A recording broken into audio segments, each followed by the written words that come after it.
Oh, hi. I just want to share with you this little story. I found this in my bins of books and articles and things that I have done in the past, and um, I just want to read this to you. It's going to be a little bit choppy because I haven't looked at it in a while, but I just wanted to read it right now without preparing because it's kind of cool.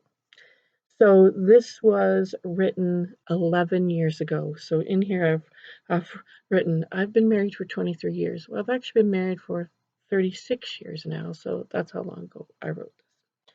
So this is how it goes. To be able to bring you full circle with my story, I need to tell you a bit about myself. Normally, I don't like doing this. Um, I I don't like to boast. But I have been married for 23 years now to John. I have a son, Scott, who is 19. He will be 19 on Monday, and I love him so much, and I'm so proud of him. I have a beautiful daughter who's 16 years old. Her name is Bailey, and she is the joy of our lives.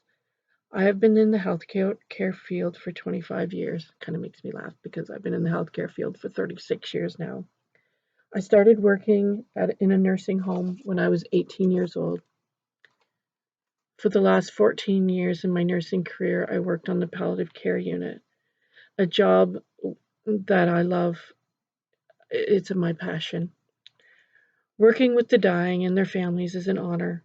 Presently, I work at the job of my dreams. For the last 3 years, I work for um, a program that helps children ages 4 to 18.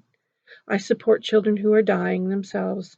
I support children who have a loved one who is dying, and I support the child after the death. I support them from death of accident, illness, or suicide. I love this job so much. I have taught the palliative care course to healthcare providers for the past 10 years. I've taught the palliative care course at Lambton College. I'm a published author of children's bereavement books. I'm an award-winning international speaker. I have presented a seminar called Children the Forgotten Mourners from Victoria, BC to Corner Brook, Newfoundland, and many places in between. I was asked to speak at the University of Bristol in England at the 4th International Conference on Children in Death, one of only 4 Canadians there. I have been published in the Journal of Palliative Medicine. I have won awards. Best Oral Presentation at Humber College. I won the Award of Excellence in Nursing from the RNAO. I'm a certified celebrant.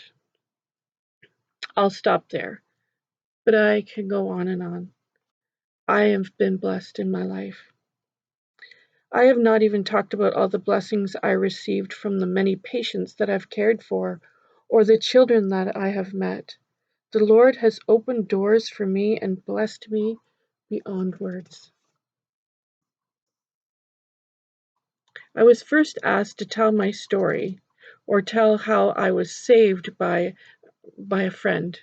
Her name was Anne. When she asked me if I would do this, I had pictured I had a picture in my head of 6 or 7 ladies from the church around Anne's coffee table.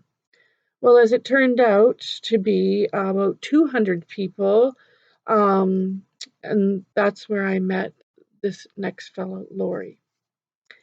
He asked me, he didn't see my knees shaking behind the podium. I always have nerves before I speak, but this is my story. My childhood was not a great one.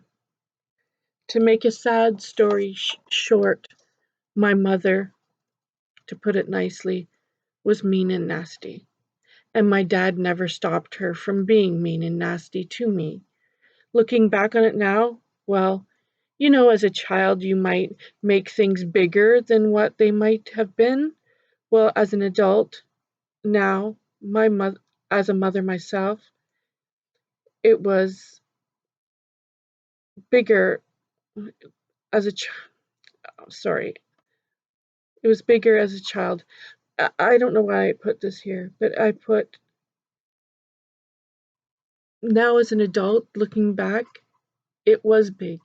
My mother was mean and nasty. It wasn't me making it big as a child.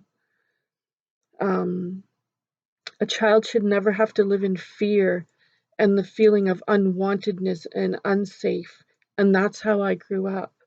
As a child at 9 or 10, I would often think of how I could stop my mother from hurting me mentally and physically.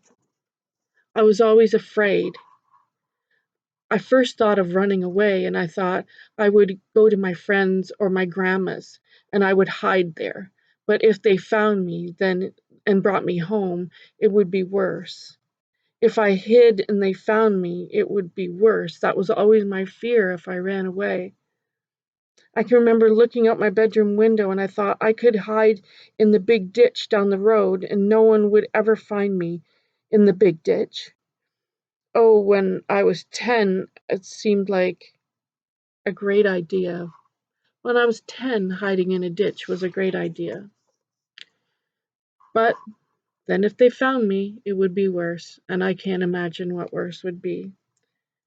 I always came back to if they found me, it would be worse. I couldn't imagine that. So the only way out was death. If I if I wanted to stop the pain of the abuse from my mother, I needed to die.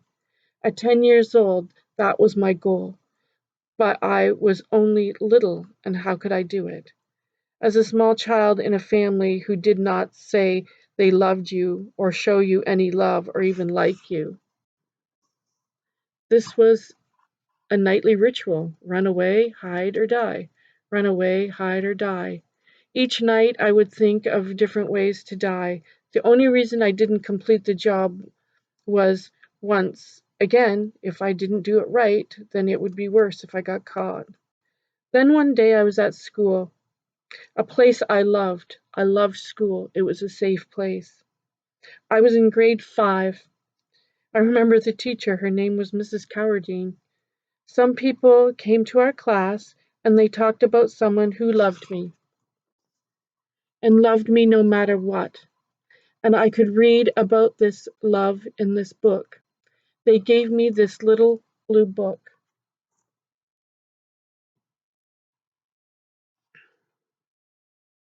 I took the book home and I hid it in my pillowcase. I read it every single night. When the night got to be run away, hide, or die, I would take out my little book and I would read. Some nights one page, some nights many pages. I would read and feel comfort from the pages. I am alive and standing here today because of your ministry, the Gideons. I would have never accomplished all the wonderful things that I have listed at the beginning. Money-wise, I am not a rich woman, but as for blessings from the Lord, I am worth millions. There is a verse in a Natalie Grant song that says, "It only takes one child to change the world." Well, because of your help, because of this little book, because of your ministry, I have touched the lives of hundreds and hundreds of children, children who are hurting and are grieving. My parents did not change that day that I received the little book from school. They were still mean and nasty, but I didn't have to face them alone. I put my life in the hands of the Lord. I had hope, thanks to my little blue book. The Lord saved me. He saved my life. Being given that Bible that year at school saved my life.